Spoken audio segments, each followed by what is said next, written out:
پہلے حلقہ ارباب ذوق نے اس تقریب کا انعقاد کیا تھا۔ مزید کیوں ضرورت پیش آئی اس کے اوپر کوئی ڈسکس کرنے کی ضرورت نہیں ہے۔ وہ بھی پروگرام بہت اچھا تھا، یہ بھی پروگرام بہت اچھا ہے۔ اس میں بھی بہت سے لوگ نئے اور پرانے تھے، اس میں بھی لوگ میری طرح نئے بھی تھے، پرانے بھی تھے۔ باتیں وہی ہیں جو حسین نوید کے ساتھ جڑی ہوئی ہیں۔ حسین نوید سے میری قطعاً کوئی دوستی نہیں تھی، کوئی 3-4 سال سے میرے اس سے علیحدہ کیونکہ اس کا ادب سے تعلق تھا اور صحافت سے تعلق تھا۔ میرا دونوں شعبوں سے کچھ تعلق ہے، اور الیاس اسد صاحب کے بہت قریبی تھے۔ الیاس اسد صاحب میرے قریبی ہیں، اس وجہ سے ہمیں مجلس کی شکل ہماری اختیار ہو گئی۔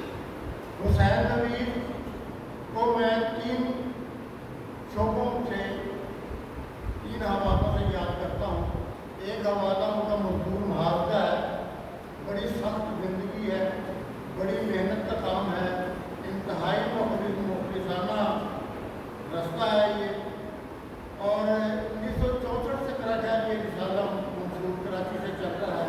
اس کے بعد کچھ عرصہ یہ بند رہا، پتہ نہیں کس وجہ سے بند رہا۔ بہرحال حسین نوید کی یہ جنرال شبانہ کو کاوش تھی کہ انہوں نے 1.5-2 سال کے اندر جائزی جاری کر دی۔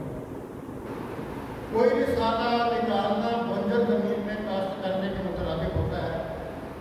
بنجر زمین میں اس لیے کہہ رہا ہوں کہ اس میں پانی نہیں جاتا، اس میں گھاس نہیں اگتی، اسے سرسبز کرنے میں اپنی جان تن من دھن نچھاور کرنا ہوتا ہے۔ حسین نوید نے اس میدان میں اپنے آپ کو بھی بچایا۔ یہ ایسا راستہ ہے صحافت کا کہ کیچڑ آلود ہے، چھینٹے پڑتے ہیں اپنی شخصیت کے اوپر، اسے بھی بچانا ہوتا ہے۔ پیٹ بھی لگا ہوا ہے، اس کا بھی کچھ انتظام کرنا ہے، زندگی بھی گزارنی ہے، اسی معاشرے میں جینا ہے، اس کی ضروریات پوری کرنی ہے، گھریلو ضروریات پوری کرنی ہے۔